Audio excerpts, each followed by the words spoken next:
Cuba celebrates the 66th National Rebellion Day, what is known as the beginning of the revolution led by Fidel Castro. 58 cities around the world hold demonstrations and take action in solidarity with social leaders in Colombia. And South Africa's Aboriginal Soikan demand recognition from the government. From the headquarters of Telesur English in Quito, Ecuador, this is From the South, and I'm Camila Escalante. We begin in Cuba, where the country is celebrating one of the island's most important historic dates, National Rebellion Day.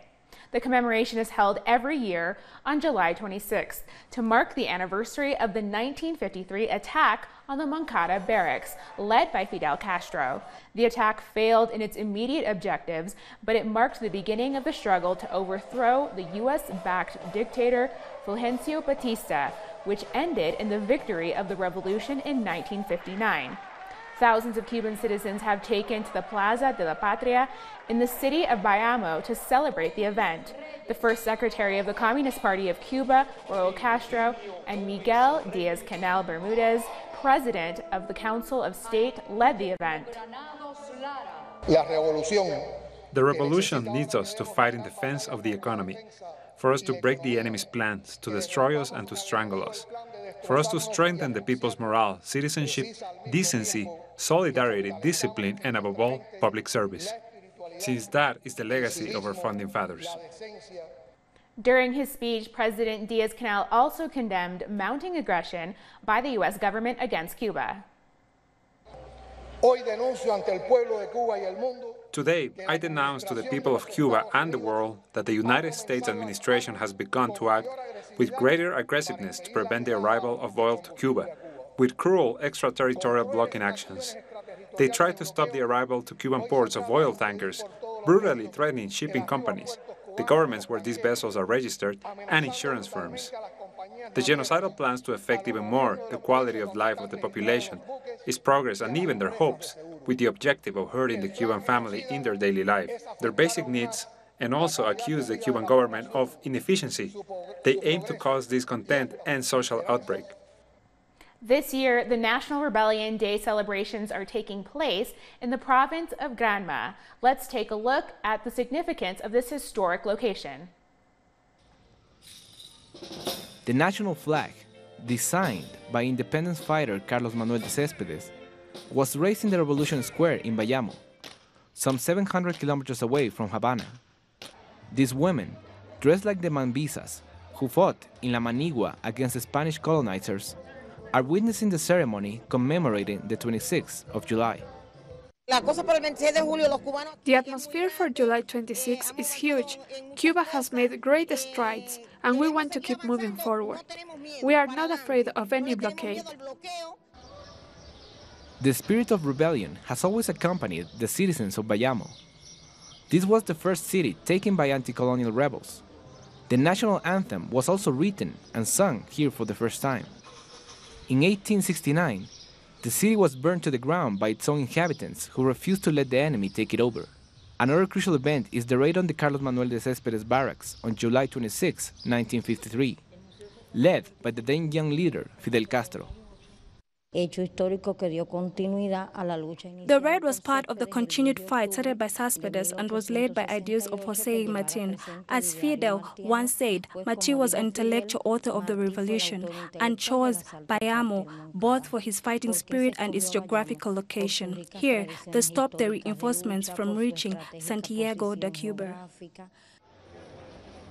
According to regional authorities, Granma was chosen as this year's host for the July 26 celebrations, not only for its history, but also for its economic performance, especially in farming, fishing, and food production. Granma contributes more than 2 million liters of milk to state food programs.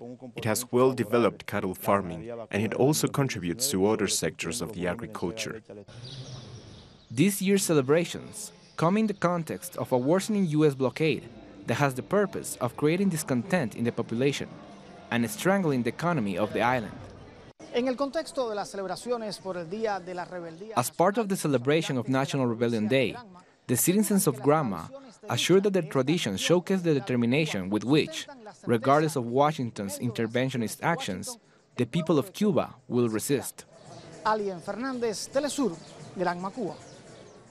Still in Cuba, Cardinal Jaime Ortega Alamino has died at the age of 82. According to his personal secretary, the cardinal passed away after a long battle with cancer. His funeral will be held at the Havana Cathedral. He is remembered as one of the island's leading political figures and for his role in helping achieve the 2014 detente between Cuba and the U.S.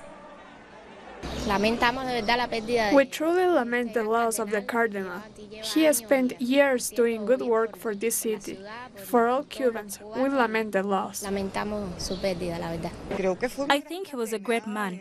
Everything he discussed was very human and had a universal complex about the current situation in the world, about hunger, about everything. Cuba's President Miguel Díaz-Canel sent his condolences for the death of the Archbishop Emeritus of San Cristobal of Havana. Díaz-Canel recognized Ortega for his contribution to the strengthening of relations between the Catholic Church and the Cuban state. 58 cities around the world are holding demonstrations in solidarity with social movement leaders in Colombia. They are calling for an end to the wave of murders. These are images from Quito, where demonstrators, many of which fled Colombia to neighboring Ecuador, say that there's no peace in Colombia without the faithful implementation of the 2016 peace accords by the government of Iván Duque. Organizers say that there is an invisible genocide taking place in Colombia. Violence against civil society has intensified at an alarming rate without effective action on the part of the government to end the bloodshed. In Germany and other European cities, marches have already taken place. Figures released on Thursday show that 734 human rights defenders and community leaders have been killed since January 2016.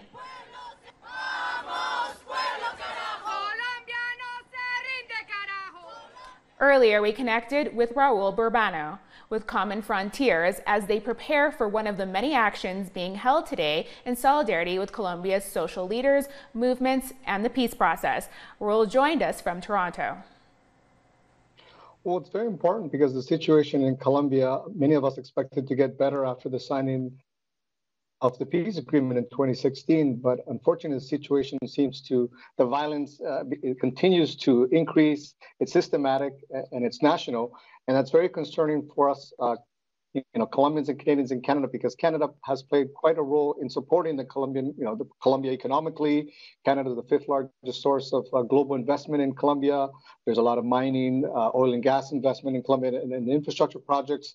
And what we've heard from communities that have come visit us recently from Colombia, for example, the Buenaventura Civic Committee who was on strike, they visited us just recently.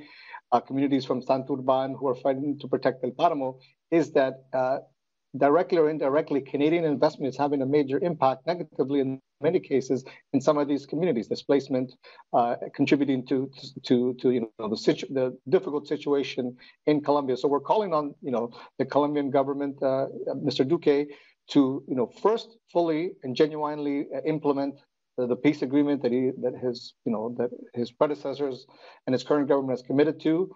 We see a lack of political will on the Duque government. Also, we want the end of the criminalization as well, not only the murder and assassination, of course, of social leaders, is that we're saying that it's not a crime to be a social leader in Colombia, because we're a bit concerned that the Canadian government tends to take a very dual role. For example, the Canadian government has spoken out quite strongly against the Venezuelan government for what it perceives as human rights violations, yet it's been very silent against the Duque government. So for us, this is concerning, and we want the Canadian government to have a consistent position towards Latin America and to prioritize human rights, environmental rights, labor rights over investment. The Brazilian state of Rondônia is hosting its 6th Festa Camponesa, a name which translates to peasant or campesino party. The event, which opened today, includes seminars, a fair, seed exchange, and exposition attended by campesinos from all across the state. Products are showcased, sold, and exchanged, which are produced by peasant growers at affordable prices. Last year's FtS saw more than 300 varieties of native and Creole seeds. La Via Campesina, Brazil's landless workers movement, the MPA, or Small Farmers Movement, and other rural-based groups organized the three-day gathering. A discussion put on by the MST analyzed the current political and social situation in Brazil. The event continues until Sunday. Foreign ministers of the BRICS bloc of countries are meeting in Rio de Janeiro. During the talks, they discussed key issues in political, economic, and cultural areas. In preparation for the 11th BRICS summit scheduled to take place in Brasilia in November. BRICS is an international economic bloc made up of Brazil, Russia, India, China, and South Africa.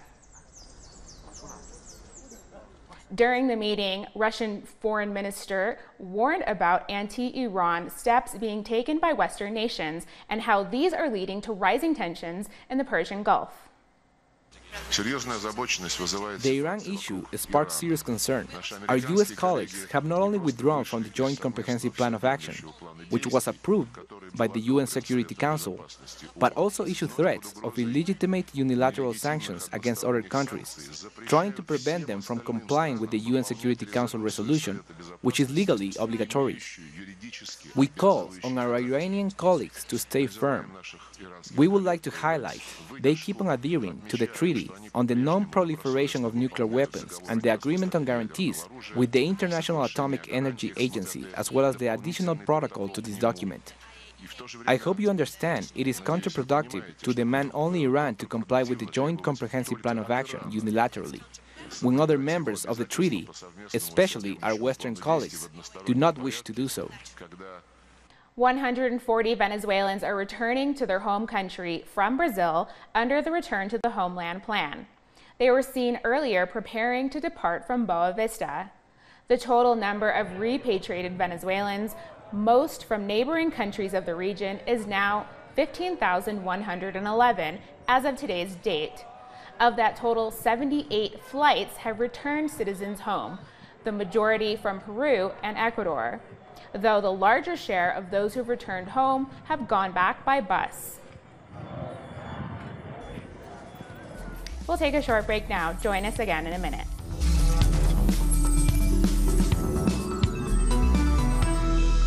Welcome back. Communities in southern Peru are continuing their 12-day strike against the Tia Maria mining project. That's in spite of a promise by President Martín Vizcarra to review the permissions given to the mining company. On Thursday, trade unions in the capital Lima held a protest in solidarity with the people of the Tambo Valley in the Arequipa region, where the huge copper mine is to be built. The police used tear gas to try to disperse the demonstrators. So what is behind this vast mining project run by the Southern Copper Corporation? And can communities stop it? We're joined live from Lima by Rafael Hotmer, an expert in political ecology. Thanks for joining us, Rafael. Yeah, thank you so much. President Vizcarra has promised to check the construction permits given to Southern Copper, but there is still no agreement between the protesters and the government. Do you think this strike can stop the Tia Maria project? Well, I think history shows it can. In Peru, we have about in between 10 and 15 mining projects that are paralyzed or stopped indefinitely due to protests, and Tia Maria is one of them. Already in two earlier protest cycles in 2011 and 2015, the plans to build and exploit the mine couldn't go through. I think in general, when there is such big opposition of local population, even in coordination with their chosen authorities, it's hard to move forward the project. And in general, it's a very controversial project. So I think, I think that it can be stopped by the protests. Do you think it's possible for social movements to change the government's development model? Well, of course, that's a bigger question. We have now, over the last 20 years, we have seen several of these kind of conflicts, very big ones. As I said, in between 10 and 15 mining projects have been paralyzed. I do think that we should also consider that a lot of other mining projects are going through, and that might be one of the key issues here. It's very hard to understand why the mining sector and the government insist with these kind of projects that are so controversial due to their potential damage to very successful local agricultural activities, and imposing this upon the will of the people. So I think it's hard to change the extractivist model in Peru or in Venezuela or anywhere else. But I do think that this kind of grassroots mobilization can inspire new policies and better decision making. And if you can give us a little bit of that history. In 1992, under President Alberto Fujimori, a new period of exploitation of natural resources began in Peru, and it's still going on. How does the Tia Maria mine fit into that? Well, the Tia Maria mine fits into this in the sense that this expansion of mining over the last 15 years kind of found its limits due to both the economic crisis of the sector in some moments and due to protests from the people. And I think that in the face of this situation, the mining sector has been pressuring a lot on the government to show their support by moving forward this project. So this is one of these several projects that have been paralyzed. And I think that the mining companies really asked Vizcarra for a gesture of his support to extractive activities. He, of course, is an interesting figure for them because he did move forward with mining in neighboring Moquegua region, a little bit south of Arequipa. But I think that Tia Maria also fits in the broader picture as a case where local populations are very committed to their local developmental model, which is very much based on quite successful agriculture, as I said to you before. So it kind of shows this dilemma. Do we need to do mining everywhere? Isn't it true that in other places, other economic activities can be more successful and definitely be more inclusive? So it really shows the bigger dilemmas for Peruvian political economy and political ecology. One last question for you, Rafael. On Thursday, the Peruvian Congress approved the use of firearms by the police against disturbances like the Tia Maria protests. What can you tell us about that? Well, I think two things. The first thing there is to see that the Congress is not led by Vizcarra's party. So this is not necessarily a government initiative. It's more from the right-wing opposition of the Fujimori party, which is historically a party very much related to these big economic interests. But then also this law that kind of deregulates the use of force, it takes away the proportionality clause that has been regulating police force. It really builds upon a series of laws over the last 10 to 15 years that on the one hand really allow the criminalization of protest and dissidents with a lot of different juridical mechanisms that really go against social movements and grassroots organization, and that are at the basis of dozens of processes that keep people in trials over years and years and years, which is not a good principle in terms of democracy and human rights. And it also builds upon a series of earlier laws that already give so much space to the police to repress protests. And we shouldn't forget here either that the Peruvian police also has a lot of different formal private collaborations with mining companies to do their security services. So yeah, it really deepens an already very worrying situation of the police being very much compromised to mining interests and even working directly for mining companies. Thank you so much for your valuable insight. We've been speaking to Rafael Hotmer. He is an expert in political ecology and joins us from Lima, Peru. Thanks again. Yeah, you're welcome. Now on to Honduras, where Hondurans who migrate, out of the Hondurans who migrate, 43% are women, 7% are children, and 50% are men. That's according to the International Organization for Migration. Its recent report says that the number of women migrating has increased because of violence from criminal gangs. Many mothers flee Honduras with their children because the country is unsafe and there are no jobs to support their families. The truth is, there is no work here. You cannot find employment. I applied many times, but they just keep my applications and never call back. It's impossible. According to the Mexican Committee for Aid to Refugees, COMAR, Up until June, Honduras was the country with the highest number of asylum requests, 52% of the total.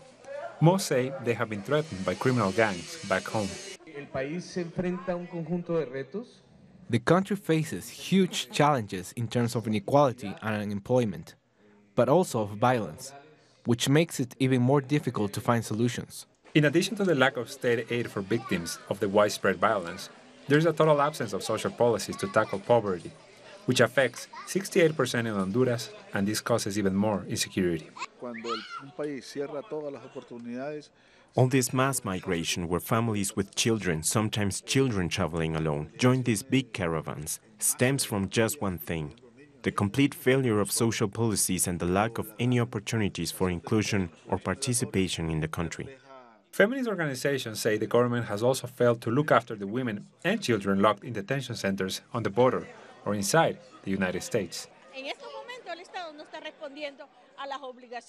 At this point, the government is not meeting its obligations. We have to demand it carries out its legal duties. Unfortunately, there's no security at all for all those people who migrate and find themselves in those places. According to the organization Casa Alianza, 200 children migrate every hour, and since the end of last year, the number has been going up. We'll take a short break.